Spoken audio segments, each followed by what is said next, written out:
Salut, c'est Alix Benezech et Harry Roselmack. Rendez-vous sur les blogs de Flo, à très vite. Voilà.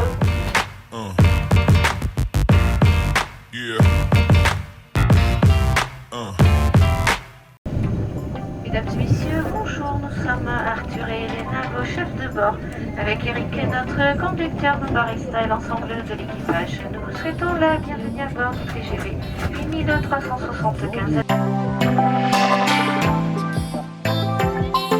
Et voilà, je viens d'arriver à Évreux, je suis en direct de la gare. Je vais me diriger vers le magasin Cultura pour rejoindre Harry Roselmack et toute l'équipe pour la présentation du film Fracture. Donc là je suis dans la voiture, donc je suis à Évreux et je viens de retrouver Yacine, le directeur du magasin. Bonjour à tous. Yacine, comment vas-tu? Prêt pour cette journée? Très bien, on va passer je pense une très belle journée. Encore une fois en ta compagnie, donc encore merci pour nous avoir organisé ce bel événement, Florian. Ça va être une belle journée. Harry Roselmack qui vient spécialement à Évreux présenter le film Fracture, donc il y aura un petit débat. On va filmer tout ça, on va passer toute la journée ensemble.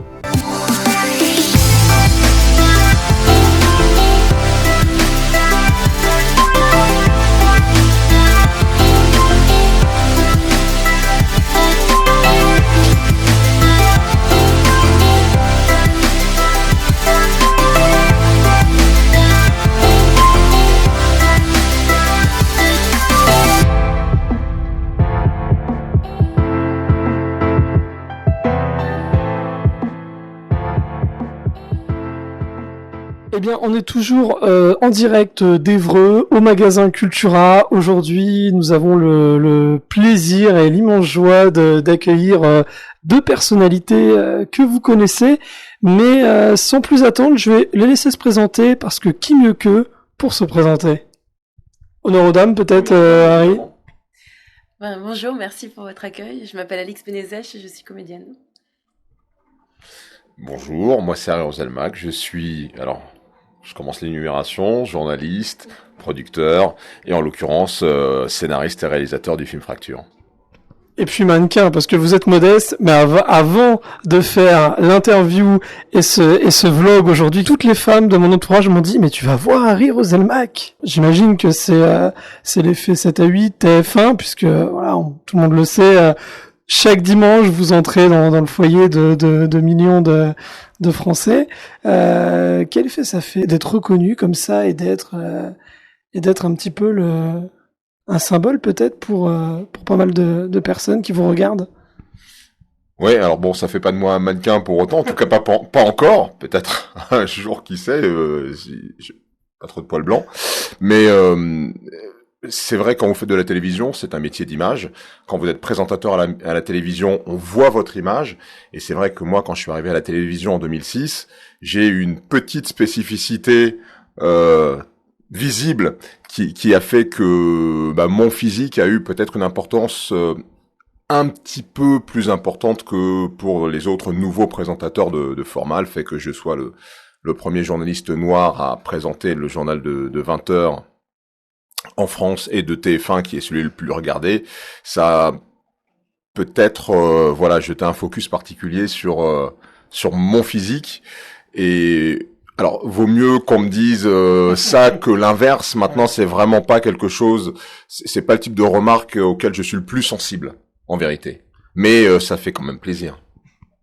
Alors, on va parler un petit peu de la raison de votre venue, qui est le projet Fracture, gros projet, nouvelle aventure pour vous. Il aura fallu attendre 3 ans pour que il y ait un travail d'écriture, de production, de réalisation, et que ce film sorte. Pourquoi autant de temps? Et on va peut-être revenir un petit peu sur la genèse du projet. Comment vous est venue l'idée de faire ce film poignant, et qui un ton assez particulier avec l'actualité qu'on vit depuis quelques mois maintenant. Fracture.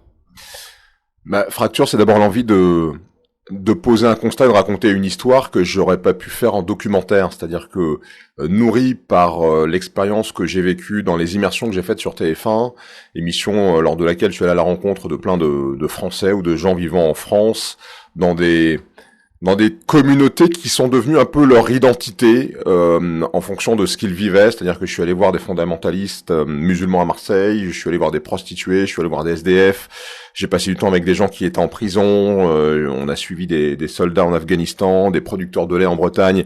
Bref, j'ai pu me rendre compte à travers ces 5 années d'immersion que dans notre pays, notre société était faite de plus en plus de communautés, mais qui représentent vraiment des identités. C'est-à-dire qu'on qualifie les gens non pas par le fait qu'ils vivent avec nous dans ce pays et qu'ils ont grandi avec les mêmes valeurs que nous, mais par un fait de leur parcours. Lui, il est SDF, lui, il est musulman, lui, il est de tel ou de tel quartier.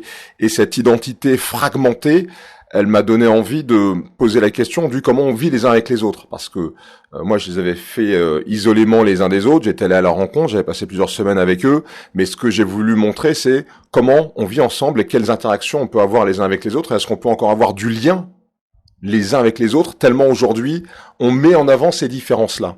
Et ça, je pouvais pas le faire par le documentaire, donc il a fallu écrire l'histoire et la réaliser. Et c'est un ami, Gaël Bonnel-Sanchez, qui est devenu mon coproducteur, qui un jour m'a dit viens, j'ai envie de faire une fiction, on fait un pilote de série. Et c'est là que je me suis mis à écrire et que le scénario de Fracture est né de façon assez éruptive, assez rapide. On s'est rencontrés par un ami qui était attaché de presse, et qui m'a parlé du projet d'Harry Roselmack. Et c'était assez particulier parce que bon, en général, quand on est acteur, on passe pas mal de casting, voilà. Et là, ça a vraiment été une rencontre, c'est-à-dire que quand je suis venue, je crois que je représentais vraiment le personnage, sans vouloir parler à ta place, mais le personnage que tu t'étais imaginé, donc cette jeune fille qui s'appelle Jenny. Et donc on a tout de suite commencé à travailler en fait les textes et quand j'ai découvert ce projet, ça m'a énormément intéressée parce que c'est des interrogations que j'avais moi-même, qu'on a tous, et c'était assez précurseur puisque c'est ce qu'on vit de plus en plus en ce moment. Mais à l'époque, c'était déjà présente dans ma tête, ces fractures de la société, ces choses qui nous opposent. Moi, j'ai grandi à l'étranger. Donc voilà, je sais que j'ai la peau blanche, mais quand je suis arrivée en France, j'ai subi le racisme parce que j'avais grandi à l'étranger et que j'étais différente. Donc c'est quelque chose qui m'a parlé aussi. Et j'ai toujours voulu avoir des réponses en fait, de comprendre qu'est-ce qui provoque ces fractures, qu'est-ce qui provoque la différence, qu'est-ce qui provoque la peur, la violence entre les personnes. Et ce que j'ai aimé dans ce film, c'est qu'il a réuni des personnes très, très différentes qui ne se seraient peut-être jamais rencontrées dans la vie. Et pour les réunir, il a raconté une histoire, une très belle histoire. Et le personnage qu'il m'a proposé était un peu la note d'espoir. Et ça, c'est quelque chose que j'aime apporter dans mes personnages. J'aime bien porter des personnages qui apportent de l'espoir. C'est une actrice qui n'est pas une actrice forcément militante au sens strict du terme, tout comme je suis pas un réalisateur militant ou un journaliste militant, mais c'est une actrice engagée. Et c'est vrai que avant Fracture, il y a d'autres combats qui lui tiennent à cœur et qu'elle a pu exprimer par la fiction. Et c'est vrai que c'était important. Et je crois qu'une grande partie des acteurs et actrices qui ont adhéré à ce projet Fracture, parce que c'était pas un projet simple, c'est un premier film d'un type qui vient pas du cinéma, avec des financements qui sont des financements assez contraints, et donc c'est pas l'aventure sur laquelle on va se gaver en termes d'argent. Il y a vraiment une adhésion sur le propos et sur le discours. Et voilà, moi je veux les remercier encore une fois publiquement de s'être engagés à mes côtés dans cette aventure et surtout d'être fidèles. Et ça, c'est une autre caractéristique d'Alix, c'est que c'est vraiment une actrice hyper fidèle aux gens avec lesquels elle s'engage. Et c'est quelqu'un qui comprend aussi. Parce que, par exemple, moi, c'était la première fois que je réalisais et que je faisais aussi un casting. Et à la vérité, il y a un moment où on aurait pu se poser la question de donner à Alix un autre rôle que le sien. Sauf qu'elle m'a fait confiance et quand vous choisissez un acteur pour un rôle, vous le choisissez pas en fonction de ses qualités d'acteur. Ses qualités d'acteur, c'est important. Mais vous le choisissez aussi en fonction de l'incarnation qu'il donne à un de vos personnages. Et quand vous avez un personnage dans votre tête, que vous l'écrivez sur du papier, et que vous avez quelqu'un en face qui vous fait penser à ce personnage et qui est un peu l'incarnation de ce personnage, eh ben c'est que le rôle c'est pour cette personne et pas pour une autre. Et ça c'est quelque chose voilà qu'on a très bien vécu tous ensemble et c'est pour ça que l'aventure aussi était super. Alors, Harry, vous venez de le dire, première expérience en tant que réalisateur, comment s'est passé le tournage? Combien de temps il a duré? Est-ce que Harry, il n'était pas trop dur pendant ce tournage pour diriger les acteurs? Comment ça s'est passé, tout ce travail-là? Et j'aimerais aussi savoir, est-ce qu'il a fallu une préparation particulière pour rentrer pleinement dans votre rôle? Déjà, non, Harry, c'est quelqu'un d'une immense bienveillance. C'est la bienveillance incarnée. C'est-à-dire que il est extrêmement exigeant dans le travail, mais à aucun moment il ne nous fait sentir toutes les responsabilités qu'il a pris pour ce projet. Et elles sont énormes. Et parfois, en tant qu'acteur, on ne les mesure pas. On est heureux d'être sur un plateau, mais on mesure pas ce que c'est que de prendre un projet à bras le corps, d'être réalisateur, de prendre toute cette responsabilité. C'est une immense responsabilité. Donc pour ça, moi aussi, je te remercie pour ta fidélité et pour ta confiance. Mais donc non, il était pas du tout dur, pas du tout. Il a permis à ce que toute l'équipe crée une cohésion et qu'on veuille tous donner le meilleur de nous-mêmes dans le temps qui nous était imparti. Après, on a tourné 1 mois, je crois, si je ne m'abuse. Ouais. Voilà, on a fait un jour sur 1 mois. Voilà, c'est ça. Dans le sud de la France, à Saint-Tropez, et dans un studio de cinéma à Noubouyana. Alors il y a la façon dont je travaille habituellement, mes personnages, quelque chose qui est un peu mon style, on va dire. Et puis il y a aussi la façon dont je rentre dans l'univers d'un réalisateur. Je m'abandonne à cet univers-là. Donc je connaissais le travail de journaliste d'Harry Roselmack et je savais que ce qui était important pour lui, c'était l'authenticité. Et donc évidemment il y avait un travail de documentation.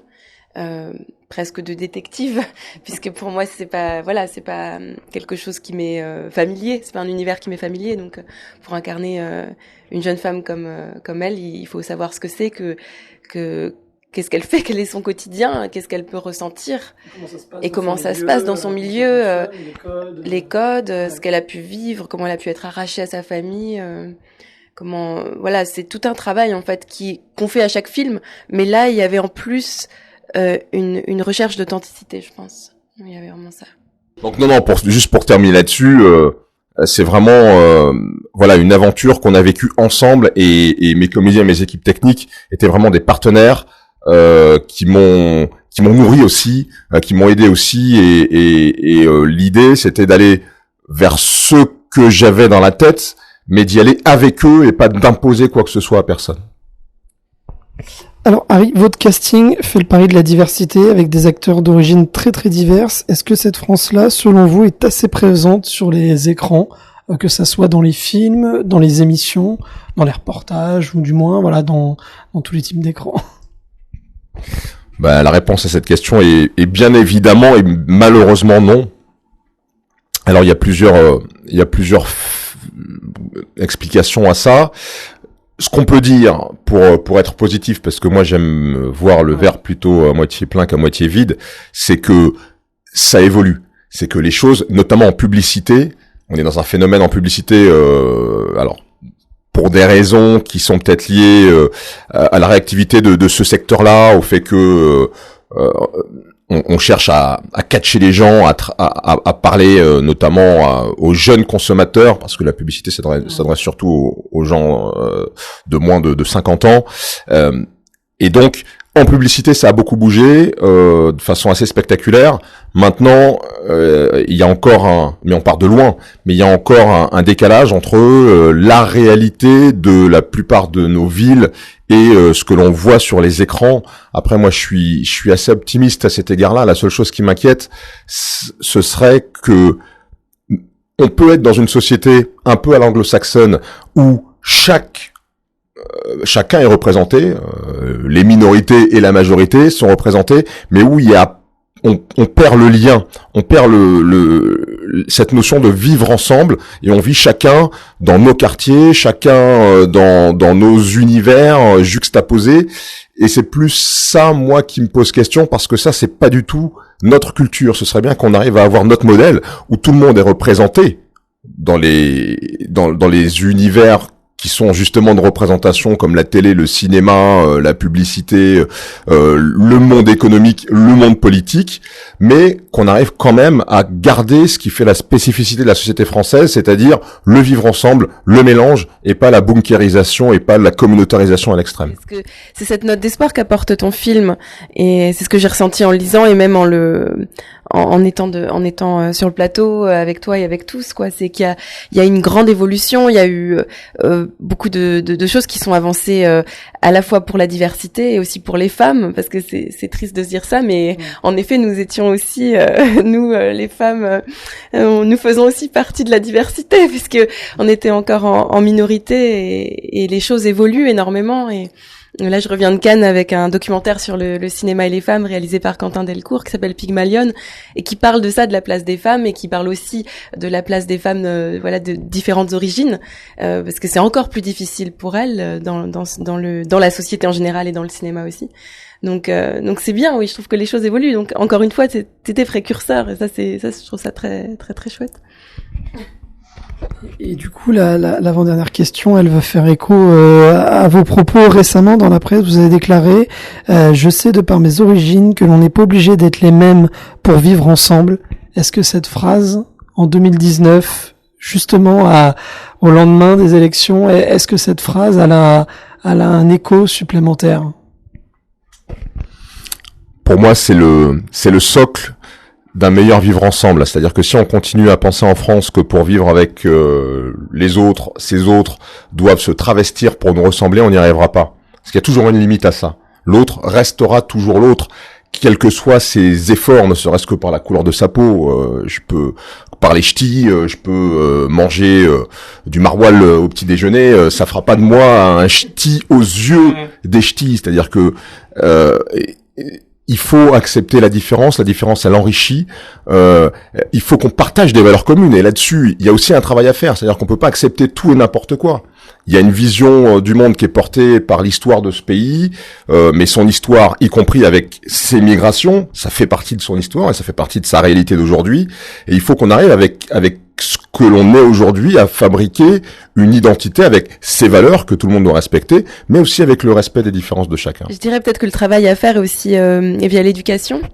Je pense que c'est là que tout se crée, tout est possible, que les sports peut naître de là. Enfin je viens d'une famille de profs, donc forcément je pense à ça. Moi, j'ai eu de la chance de grandir dans une famille multiculturelle qui m'ont toujours ouvert l'esprit, et tout ce que j'ai vécu quand j'ai grandi en Allemagne en fait, et quand je suis arrivée en France, j'étais très surprise de voir que des différences pouvaient être un problème, parce que dans mon école internationale, on ne voyait même pas en fait la différence. On s'intéressait à l'humain, à la personne, et donc pour moi ça a été un choc, une grande découverte, mais aussi c'est passionnant, parce que j'ai pas envie d'être dans le jugement. Voilà, si les gens ont peur des uns et des autres, c'est qu'il y a une raison à ça, et il faut chercher à comprendre. Et pas juste juger, pas juste dénoncer bien sûr, mais aussi chercher à comprendre. Et je pense que c'est l'éducation qui permettrait d'apaiser les choses, que les uns et les autres comprennent quels sont leurs besoins, quels sont leurs rêves, quelles sont leur identité. Voilà, pour parler de rapidement comme ça de religion. Quand j'étais enfant, au catéchisme, on apprenait toutes les religions. Et à la fin, on décidait de la religion qu'on voulait choisir. Et bon, c'est quelque chose d'assez unique, hein. C'est une grande chance d'avoir eu ça. Mais je trouve ça magnifique, parce que quelque part, c'est de montrer qu'en fait, c'est quelque chose de très personnel, d'intime, mais aussi qu'il y a de la place pour tous. Alors, je vous invite à découvrir la bande-annonce du film juste en bas de l'écran. Vous pouvez cliquer sur le lien et vous avez l'affiche du film qui s'affiche juste à côté. Le mot de la fin, pour donner envie aux gens d'aller découvrir Fracture, vous leur diriez quoi? Moi, je vais paraphraser Alix quasiment. Je vais reprendre un truc qu'elle vient de dire, et qui est vraiment aussi dans l'ADN même de ce que j'ai voulu faire passer dans ce film. C'est considérer l'autre sans jugement. Essayez d'abord de comprendre, essayez de comprendre par le parcours, essayez d'entendre ce que les autres ont à dire, écoutons-nous les uns les autres avant d'avoir des jugements qui sont souvent très tranchés et qui sont souvent portés sans les informations adéquates. pour juger quelqu'un devant une cour, il y a une enquête d'abord, il y a un procès dans lequel sa famille témoigne, ses amis témoignent, on essaie de comprendre qui il est avant de le juger. Dans la vie, on fait pas assez ça, on juge les gens d'entrée de jeu par un seul regard, une remarque, on juge les gens. L'idée, c'est d'essayer de s'écouter, de s'entendre avant de juger. Voilà. Je saurais pas quoi rajouter d'autre. Oui, qu'il y a de la place pour tous, voilà, simplement. Il y a de la place pour toutes les âmes, voilà. Je crois qu'on va retenir cette phrase-là. Il y a de la place pour tous. Merci beaucoup Alix, merci beaucoup Harry, et rendez-vous dans tous vos magasins Cultura pour aller découvrir le film Fracture. Et voilà, je suis de retour à l'hôtel. La journée avec Harry Roselmack est terminée. Ça a été une grosse journée où j'ai pu faire du coup cette interview. On a pu parler du DVD, on a pu aussi également aborder des thèmes d'actualité, donc c'était vraiment très intéressant. Là, je vais aller me reposer un petit peu et demain, de retour à La Rochelle. Bon, du coup, je sais pas si c'est hyper intéressant pour vous, mais je vais vous faire une petite visite de ma chambre d'hôtel. Il y a toujours ça dans les vlogs. Souvent, les vlogs, il y a toujours un plan sur la chambre, sur la salle de bain, donc du coup, je vais vous montrer un petit peu tout ça. Donc du coup les amis, ça c'est la salle de bain, donc petite salle de bain très simple, très classique. Salut toi. Petite cabine de douche, ma foi, voilà, assez propre hein, pour passer la nuit. Et voici le salon, donc la télé, le lit, donc c'est cool pour se reposer, recharger la batterie et repartir demain direction La Rochelle où je vais...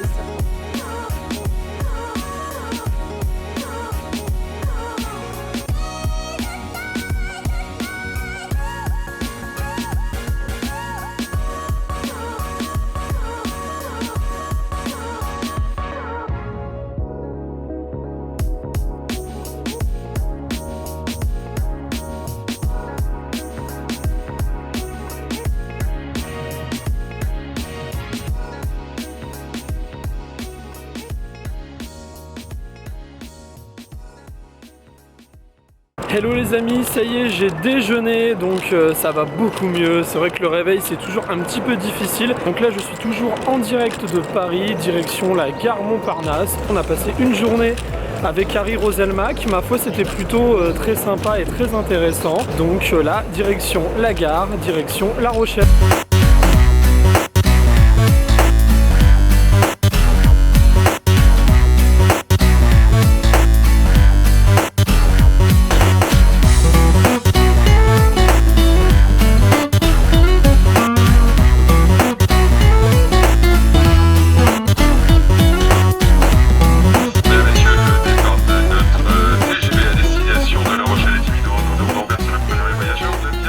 Descendre des